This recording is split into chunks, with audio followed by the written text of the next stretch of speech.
an individual that's been putting in hard work, and it showed big in this past tournament. First off and foremost, I'd like to call up Ridela.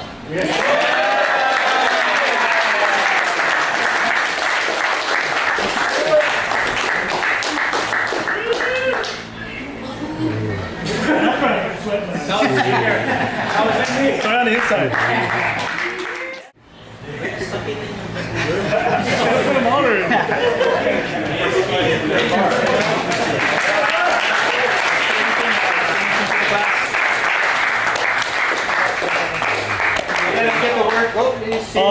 Basically, thank you for everybody here. You know how I feel about what we do. We all represent everyone. So this goes out to as much as you as me, and keep up the work, and eventually you're going to get it like me. Thank you. Thank you, everybody. All right, so we're here with my guy Ryan today, brand new promoted purple belt. So congratulations, sir. Hey, thank you. The last time we caught up with you, I believe you were a blue belt, maybe a new blue belt, about a year and a half, 2 years ago. That would be right. Okay, so we're just checking up on you. Some questions, maybe just tell your story and tell us how you've been. Sounds good. Now, thank you. Before I say anything, I wanted to thank you. At Worlds, you were there and supported, and I could hear your voice during my matches and stuff, so thank you very much. Thank you, yeah, appreciate it. It meant a lot. But yeah, I just got my purple. On some level, you sort of understand it, and then on another level, it feels like an imposter type of thing. It's affected kind of the way I roll. I don't know necessarily how to roll. So the funny thing is, you shouldn't change anything, really. You just keep doing what you were doing before. But I realized the first 2 practices I came to after the purple, for whatever reason, I started rolling comp pace rolls with everybody. And I don't normally do that just because it's not safe. It's no longer you're learning, you're just kind of imposing. Right. And so I had some time to reflect on it, and I think I was just scared that I didn't want to be like, exposed as some guy who doesn't deserve the belt or whatever. So I'm like, I'm just gonna put it on everybody. And once I wrapped my head around that as maybe something I don't really wanna, I don't wanna have be a practice at this point in my purple belt. The rolls became easier again, a little less about, I don't wanna get beat, and more about, I just need to learn some stuff. And I'd always approached it that way, but for whatever reason, the changing of the belt just made me feel like, okay, now I really have to step it up, which in my game, stepping it up isn't becoming more technical, it's becoming more physical. And so I have to walk away from that side a little bit, distance myself, not walk away from it. And you felt like that was a hindrance on your growth and on your learning? Oh, it is. I've been fortunate, I might have said this in the last one, I've been fortunate enough where that is a big part of my game. And typically when I am rolling, not in a practice setting so much, because in a practice setting it's more, I definitely want to learn. So a lot of that gets put to the wayside until maybe a live round or something. Right. But I would say lucky because in general, I've been fortunate enough to be healthy and worked on enough of the technique that it is complemented by the fact that I'm extremely physical in my game. But I also have seen the better I've gotten, the less effective any of that is, because everybody can deal with it. Right. That's kind of the basis of the jiu-jitsu thing, is like, if you can have more of one or the other, opponent, right? You want more technique, right? So knowing that and being able to maybe put it in the back pocket, add to the arsenal, and then pull it out when I need it is kind of the goal. Okay. Whether or not I'm tracking, I just leave it up to my partners to tell me. And then someone, like professors and whatnot, to be like, hey, either that's awesome, you're working on this, I can tell, or we gotta kind of take a few steps back and refresh ourselves on some of the basics that maybe I was negligent in learning when I was a white belt, blue belt. Right. I think that's a continual process we have, where we have success in the gym or in tournaments, and we're like, hey, I'm really good, then all of a sudden someone exposes it, whether it's you know, a black belt who's been rolling for 20 years, or it's a competition, or it's a guy who's, you know, 1 month in jiu-jitsu and he just has one move that he's better than you at. And it's a hard thing to deal with sometimes. You're like, man, this white belt just tapped me out. It happens, man. It's just part of the process. I was with our friends at Mono just earlier this week, and I went there with Kikono on our team. He's a blue belt, super good, right? One of their new white belts. I was rolling with him. It's so funny. I tried to pass, and in being careless, like just a real muscle pass, he positioned his hips like kind of shrimped out and then shrimped back in, dumped me, and took my back.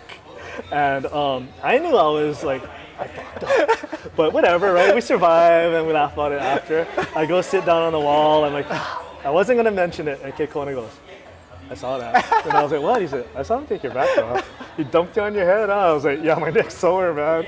But it's just one of those refreshing things. Your training partners will always keep you accountable. Hopefully they video it, show it to you. I just was like, you better remember this day.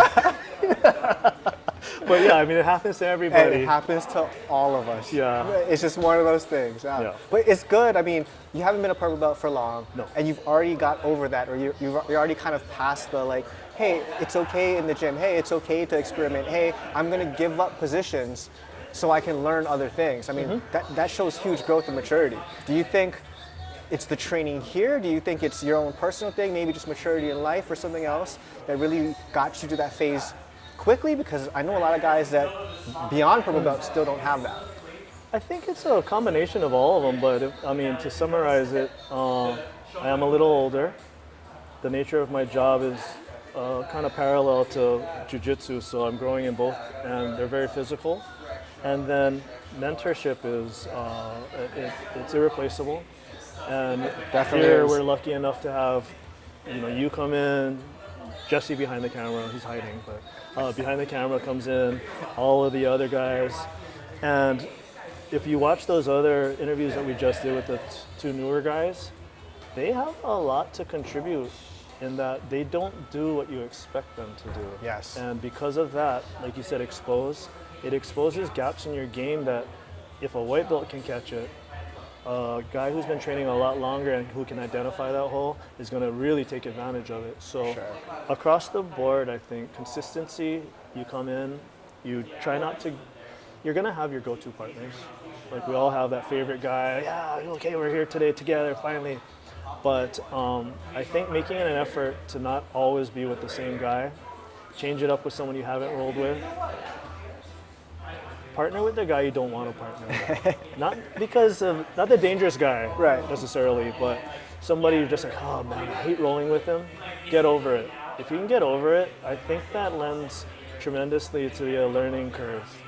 Because sink or swim is what I said to Ruben, and it's true. You're gonna put yourself out there in the deep water, and it's up to you to figure it out. Your good partner will help you. They'll maybe put it on you enough where you're like, you're kind of messing up here, but hey, let's talk about it. This is what you did. I'm going to show you how not to do that. And we're fortunate.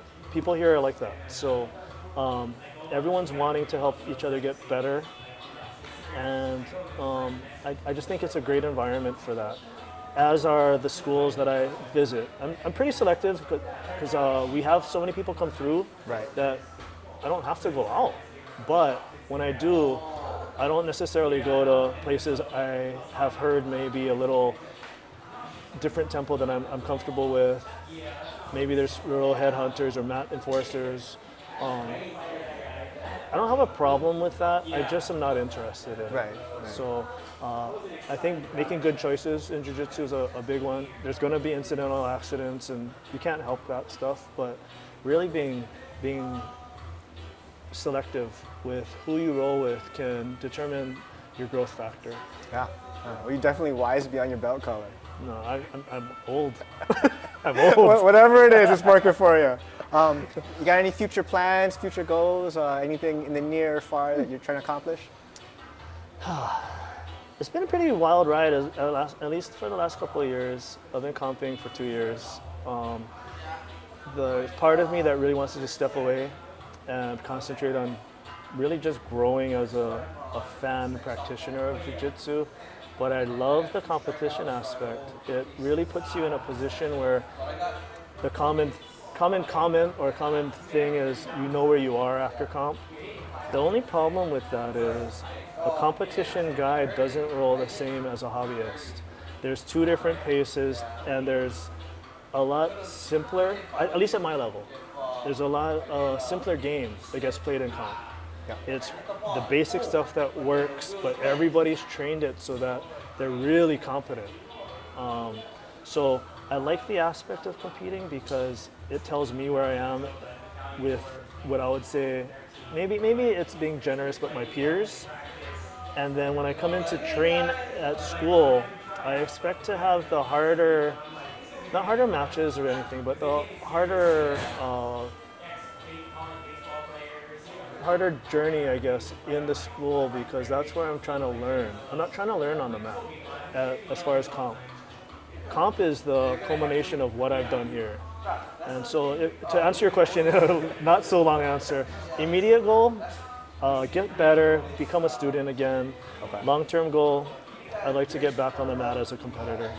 But that is not necessarily on the horizon right now unless I decide to jump in Naga in 2 weeks. Well, I think you could do it, and I think you should. I don't know. The weight cuts are always terrible. You got anything else you want to add? Anything else you want to talk about? Let the world know. Shout out some of your mentors, sponsors. Oh yeah, for sure. Stuff like that.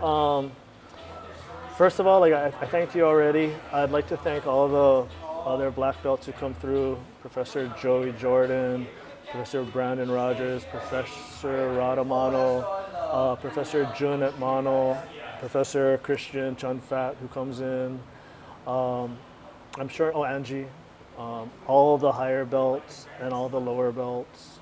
Anyone really who contributes to this for all of our team. And Jiu-Jitsu in Hawaii as a general thing. I'm a real advocate for us being on one team. Whether or not we train together all the time, that's besides the point. But at the end of the day, when we really do compete, like we saw in Vegas this year, it was great, right? Team Hawaii. All the Hawaii guys hooied up, and Hawaii performed well. We did. And I think we always do, but we should make it a focus for a lot of our competitors coming out of here is up there, same team. Over here, whatever, the politics, I don't care. We've all been doing it for quite a long time, and there's going to be politics. But at the end of the day, let's all bring each other up. I'd like to one day be in a position to maybe influence that a little bit more. But yeah, if you want to come train, come to Roots. You'll get smashed a little bit, but you'll learn a lot. You'll be in better shape, and you'll make a lot of good friends. So please come down, see us. I really like that vibe, man. Appreciate your time. Thank you. Thank you.